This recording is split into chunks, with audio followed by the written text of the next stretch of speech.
To date, we've restored about 400,000 customers since the beginning of the storm, using the work by our field crews and also using some of the remote technology that we have available. So we're making some good progress. We've cleared about 1,400 block roads.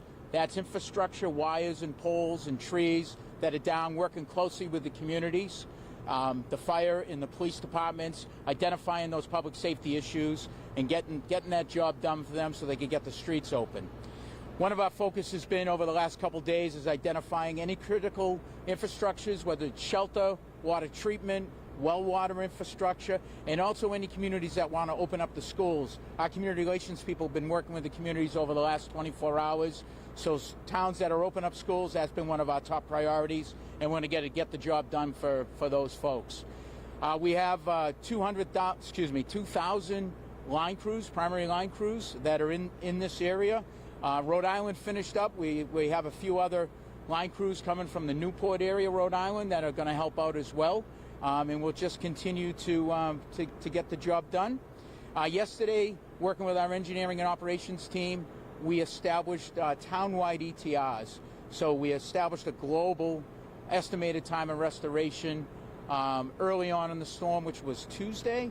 And yesterday, we refined that estimated time of restoration, and we brought those times in for different communities, and more importantly for the customers that are fed off those particular circuits. So if you looked at our hub, that information is available, and for those customers that are signed up for text messaging and emails, we push that information out to those customers. And as the crews get out there, we'll refine those estimates and we'll bring in those times. So right now I'm available for any questions. Yes? Has Eversource been in constant contact with local leaders, local officials, town, state?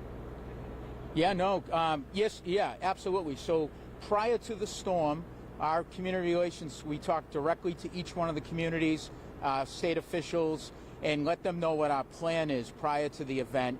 And then during the event, we talked with them on a daily basis. We push out formal notifications. Down here in the Cape, we have the MAC. We embed one of our liaisons at the MAC 24 hours, and we work very close with that regional emergency center that's in Barnstable, and that's been working out well. Myself, this morning I was in Brewster meeting with the town manager, the fire chief and the police chief, briefed them on the progress we've made, making sure that we're meeting all of their particular needs. And before I came here, I was at the Falmouth EOC, meeting with the town manager, the selectman board chair, and also the fire chief and the police chief. I had the opportunity to meet with all the police chiefs, state reps, and the MAC. They have a daily meeting during events like this. At 10 o'clock, I briefed that whole entire team, answered their questions, and then we spent some time talking about our specific restoration plan here for the Falmouth community, and then I came and saw you. Great, thank you. Thanks.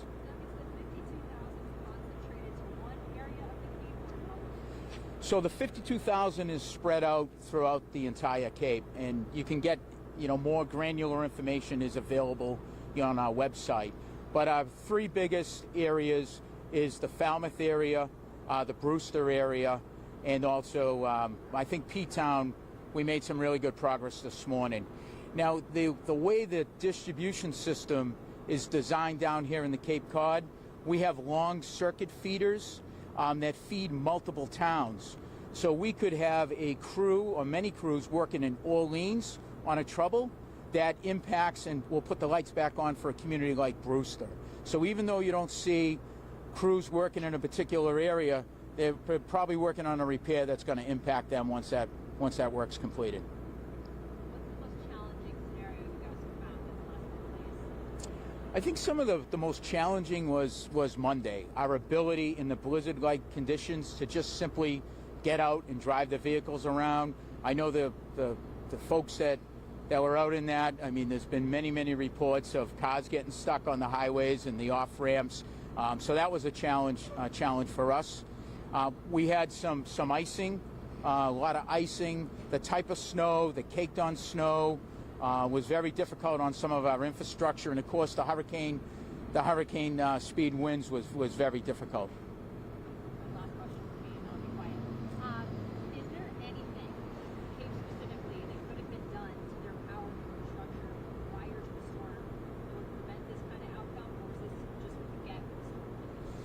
So the what we do at Eversource is, constantly we're evaluating and inspecting our infrastructure and making the right investment to make our infrastructure more resilient. We know, and we've seen a lot of storms here in New England, so we look at the type of infrastructure and proactively identify the work that needs to happen. We also have an extensive vegetation program. We work closely with the arborists in each one of the communities to identify limbs or hazardous trees that are at the end of their life, and mitigate that, before a storm. Our number one driver of the outages is tree related. It's limbs and trees falling down on our infrastructure and taking it down. Now, customers have been getting phone calls, automated phone calls from Eversource providing updates, throughout the storm of when their area should be restored. And, we just heard one that said that, 99% of one specific area, ideally should be all fixed by tomorrow night, by midnight, before the weekend. How trusted are those estimates for customers? Yeah, I would say they're very good. What we do is the calls and the customers that are fed off a particular circuit, they group up to what we call an event. And then based on that event and the damage from our damage assessors, we get a sense of how long it will take to make the associated repairs. So the crews are dispatched and they make repairs. Sometimes there's damage from the pole to the customer's house that we may not be aware of. So sometimes those ETRs will change. The estimated time of restorations will change. But people can feel comfortable that the ETR is something they can count on. And is there any goal that Eversource has for every jurisdiction to be completely restored by? So our global ETR is Friday midnight, is what we published on Tuesday. Yesterday we spent a lot of time because we know we're going to get a lot of customers back on, and that progress is going to continue today as well. We're going to make some really good progress today. So you have crews from all over. Can you just talk about how far away they come and how you get them here? Anything? No, I appreciate that. So, during the event or prior to the event, based on the forecast, we started bringing in crews from as far as Canada, Detroit, Ohio, certainly the New England area, but this was at a regional event. So the other utilities in the New England states were also doing the same thing we were doing as far as planning and resources. We brought in the Muni from New Hampshire. New Hampshire Co-op came down yesterday to help us out. And as I think you know, Eversource operates in 3 states, New Hampshire, Connecticut, and Western Mass. New Hampshire and Western Mass did sustain no damage at all. On Tuesday, we were able to bring those resources down here to the Cape and the Plymouth area to help out.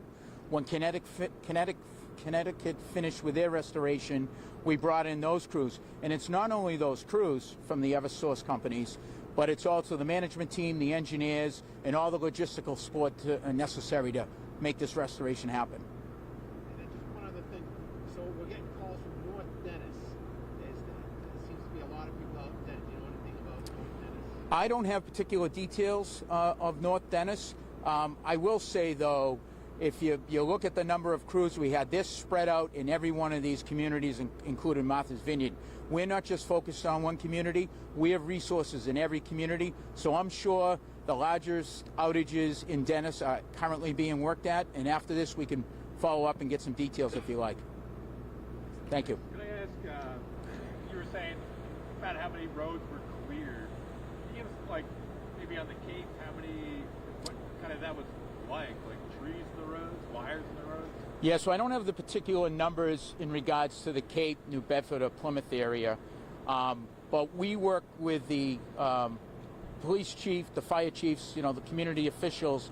They early on identify where they see wires or poles or even tree limbs down on a particular road. They have the ability. We have a system called the Muni Hub, and they communicate in real time what they're seeing out in the field. And then we have resources on 24/7, and we make that one of our highest priorities. What we want them to do is assume any wire on the ground is energized, so they keep the public away. We dispatch a resource there as soon as we can, make sure it's safe, we clear it, and then we can open up the road so they can plow and get emergency vehicles through. But you had a sense of how many of those there were maybe region-wide? So in total for Eastern Mass, it was 1,400. I don't have the breakup, but it was 1,400 to date. That's like wires and trees in roads? Wires, trees, block roads. The ability just to get, to get through the road. Yep. Man. That's a lot. It is a lot. And if you look at the weather that we saw on Monday, and as I said earlier, the tree limbs and tree related were mostly what brought down the infrastructure. So it's very challenging, not even just to clear the road, but the amount of snow and the drifting, the ability to get to the block road with equipment to clear it was also a challenge as well. Can you speak to this historically? Like, how does this match up to storms in the past in terms of outages, in terms of those? Yeah, roads? the most recent storm that is very similar was January of 2022. Very similar as far as wind, the amount of snow, and the amount of damage. We had about 300,000 customers impacted in that event. This event right now, as I said earlier, we have restored about 400,000 customers with another 60,000 customers to go. Thank you. Thank you.